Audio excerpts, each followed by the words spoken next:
Okay, so I promised a video to some YouTube commentaries on another channel about how we were talking about how to clean steel pans if you get food stuck to them. And I explained my method. Now right now, I'm going to prove something. While a pan is hot, see what I'm cooking here? See what's going on? Now while the pan is hot, if you scrape, look at how the food is coming off. Let's find another spot. Okay, here's a good spot right here. Look at how it's sticking. Now, if I push down, when I say use a plastic spatula upside down, this is what I mean. This is the right side up, take it upside down, and what it does is it gives you the ability to use it as a scraper. And look, see, look at how that's coming up. Let's find another spot. I'm going to show you something else in a few minutes. Now this is clearly stuck. This food is stuck. Okay, watch. See? While the pan is hot is the key to being able to clean a pan. Now, chances are, I want to leave some of this because I want to show my method on how I clean pans after I'm done cooking, and they come out spotless within the first minute. So we'll get back to this. Okay, so here we go. Woohoo! I purposely. Oh man, look at that. Look at that. Look at how that's stuck. Look at all that food that's stuck to the bottom pan. This is glorious. I did this on purpose. Right, I'm going to show you something. First thing I'm going to do is I'm going to get some hot water running. I want this water to get hot. Now, I made a comment. I was responding to some other folks on another post. Something I had responded to saying that here's how I deal with food that's stuck to the bottom of a steel pan. And I got a lot of responses on it. Okay. And look at that. This is perfect. Perfect. Okay, before we go there, one of the things I had mentioned was take a paper towel and dab up any oil. Well, in this case, there's a lot of food in here, so I don't need to do that. This is nice. Man, that's hot. Okay, that's hot. So here's what I'm going to do. Now, if there was oil in this pan, what you do is you go around with a paper towel and you dab up most of it. Keep that hot water running. Dab it up, okay, and get the 90% of it out with this. And then what you do, very simply, is you just put this aside into like a little container until it cools off. And then you can throw it in the garbage pail. Now what you do is when your hot water's hot at the tap, you're going to run it very, very slowly. Hear that? Now watch. Everybody knows water and oil don't mix. So what you do is you go real slow around the outside edge, okay, and then once we get that steam off, okay, now we have no more reaction. So now what we're going to do is we're going to put, in this case, we're going to put maybe about a good half-inch of water in there, okay? Now this is going to go right back on the burner, okay? Right back on the burner, and I'm going to turn this up. Now, in this case, I'm going to let it heat a little bit. Usually I could do this in 30 seconds, but there's a lot of stuff stuck to the bottom of this pan, okay? So we're gonna let this actually come to a little bit, actually it's starting to boil already. It's coming up already, see it? Another way to do this is if your hot water isn't hot enough, I know what I was gonna start to say. I mentioned in the comments that my hot water tank is up to 130. People are like, how do you do that? Very simple, you go on the Aquastat and you turn it up to 130. It's not a law that you have to have your tank at 120. It is if you work in healthcare, if you work in a hospital or something like that, there's codes on that. You can't have it above scalding. 120 is considered, anything above 120 Fahrenheit is considered scalding. But your private home, you can do whatever you want. You want to turn your hot water tank up to 140? Have at it. You just need to be careful of kids and be careful of yourself. You don't get scalded. So ours is turned up to 130. But if you wanted to, what I used to do is I used to just, I would put water in here when I knew I was getting close. I'd boil up a little bit of water in my pan. I always have tea or coffee in my meals anyways. Okay? Now watch this. Now watch. Watch this. Now you saw look at this. Look at, see what's happening?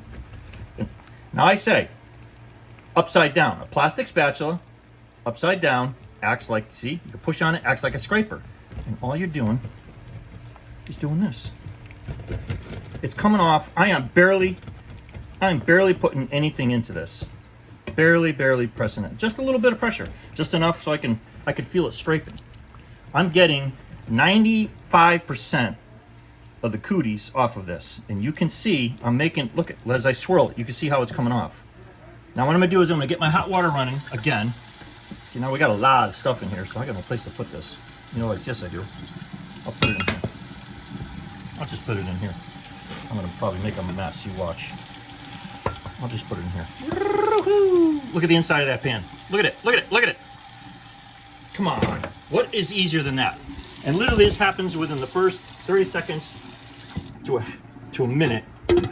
Now I'm gonna keep it running hot water, okay? And what I always say is grab a scrubby sponge with a little bit of soap, which I don't have handy, which I should have had handy, sorry about that. Put a little Dawn in here. Now, this pan, this water's hot, so here's what I'm gonna do. I'm gonna dump it, and I'm gonna keep my hands like this, because I don't wanna get burned. That pan is still hot.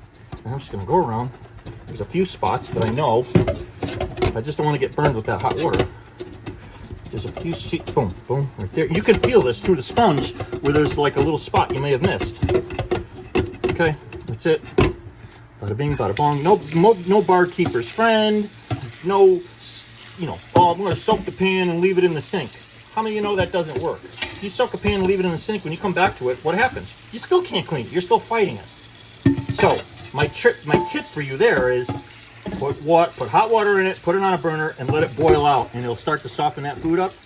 This is for a pan that's been left in the sink. Trust me, this is gonna do the same thing. It's gonna work. I just wanna rinse this out. And there it is. Bingo. Look at that pan. You saw what was in that pan.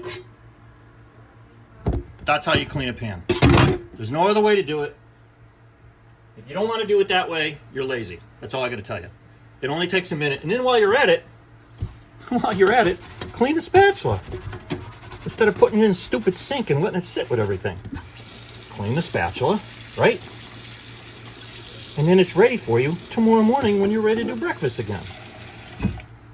Duh, just hit it with a towel and throw it back in the drawer. All right. Now, so I do this with my aluminum camping pans, like my Trangia set.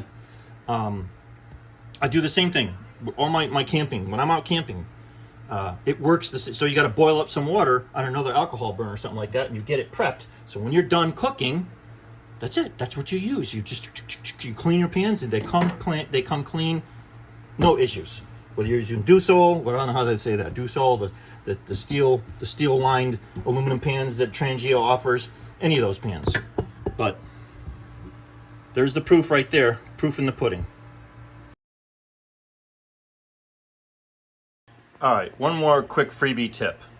If you want to clean a pan that you've got some, you still have some stuff that you can't get out of it. Of course, you're not going to do it with a non-stick pan, but with a steel pan.